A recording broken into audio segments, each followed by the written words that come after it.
UP के गोंडा में इस 27 दिसंबर को एक अजब गजब चोरी का मामला सामने आया। यहाँ एक नवविवाहिता अपने ससुराल वालों को नशीला पदार्थ खिलाकर घर में रखे नकदी और कीमती जेवर लेकर फरार हो गई।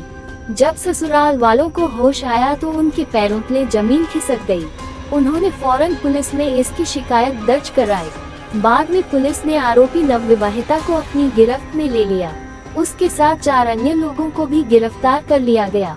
मामला कुछ ऐसा हुआ कि खरगुपुर थाना क्षेत्र के निवासी ब्रिजभूषण पांडे की शादी नहीं हो रही थी।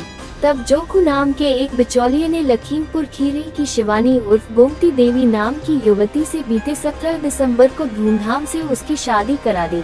21 दिसंबर को शादी वाले घर पर कुछ रीति रिवाजों से जुड़े कार्यक्रमों का आयोजन किया गया था। इस कार्यक्रम में नवविवाहिता शिवानी का तथाकथित भाई और दूसरे साथी भी शामिल हुए।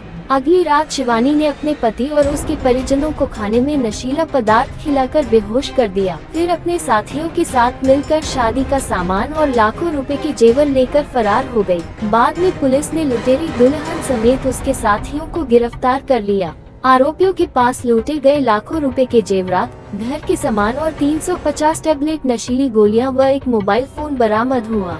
इन ठगों ने पूछताछ में स्वीकार किया कि उनका एक संगठित गिरोह है जो रुपयों के लिए तरह-तरह के तरीके अपनाकर ऐसी घटनाओं को अंजाम दिया करते हैं। नवंबर 2023 में भी कानपुर पुलिस ने ऐसी ही एक लुटेरी दुल्हन को गिरफ्तार किया था। उसने पहले पति को तलाक दिए बिना 2 युवकों से शादी की और उन्हें लाखों की चपत लगा दी थी। शातिर महिला के शिकार हुए तीसरे पति ने महिला की असलियत जानने के बाद पुलिस से शिकायत की।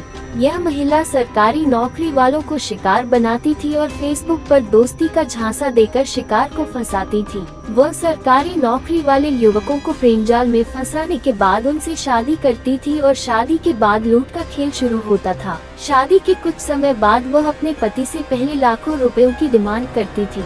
ऐसा ही उसने तीसरे पति शिवम के साथ किया, मगर शिवम ने आर्थिक स्थिति का हवाला देकर उसकी मांग पूरी करने से इनकार दिया।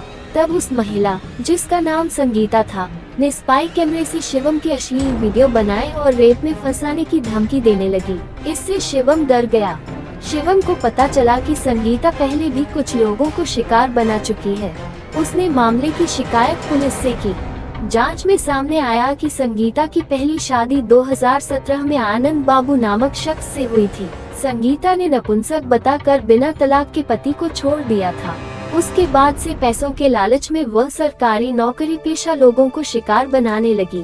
फरवरी 2023 में अजमेर के रहने वाले अंकित की शादी गोरखपुर की रहने वाली गुड़िया से हुई थी। शादी से पहले दुल्हन के कथित परिवार वालों ने 80,000 रुपए नकद और कुछ पैसे ऑनलाइन ट्रांसफर कराए थे। इस शादी के बाद दोनों परिवारों के लोग बनारस से सटे चंदौली जिले के एक गेस्ट हाउस में रुके। शादी की सारी रस्में पूरी हो गयी। विदाई का वक्त हुआ। अंकित ने विदाई कराई। उसे दुल्हन को लेकर अजमेर जाना था। सब ट्रेन में सवार हुए। ट्रेन में दुल्हन का एक परिचित भी बैठ गया। बनारस से कानपुर तक का सफर सही रहा। ट्रेन कानपुर पहुंची तो दुल्हन के इस परिचित छोटू ने अपनी पोटली खोली। छोटू की पोटली में नशा था। उसने अंकित और अंकित के घर वालों को चाय व नमकीन में नशीला पदार्थ मिलाकर बेहोश कर दिया। फिर सामान वगैरह लूटकर दुल्हन अपने साथी छोटू के साथ फरार हो गई। परिवार की बेहोशी टूटी तो उन्हें पूरा मामला समझ में आया और थाने में रिपोर्ट लिखाई गई। बाद में लुटेरी दुल्हन पुलिस की गिरफ्त में आई। इस युवती को दुल्हन बनने का इतना शौक था कि वह हर महीने एक दूल्हे को फंसाकर उससे शादी करती थी और उसके बाद माल लेकर अपने साथियों के साथ फरार हो जाती थी। दिसंबर 2022 में जयपुर पुलिस ने भी दिल्ली से एक लुटेरी दुल्हन को गिरफ्तार किया था जिसने जुलाई 2022 में शादी की थी। शादी के बदले में दूल्हे के परिवार से 3 लाख रुपए लिए गए थे। शादी के एक हफ्ते बाद ही दुल्हन घर से गहने और 2 लाख रुपए लेकर फरार हो गई थी। पुलिस ने इस मामले में 2 लोगों को भी गिरफ्तार किया था जिनका काम ही शादी के नाम पर लोगों को ठगना था। ठगी का एक सा ट्रेंड। इन सभी मामलों में ठगी का ट्रेंड लगभग एक जैसा रहा है। ठगों की पूरा गैंग होता है।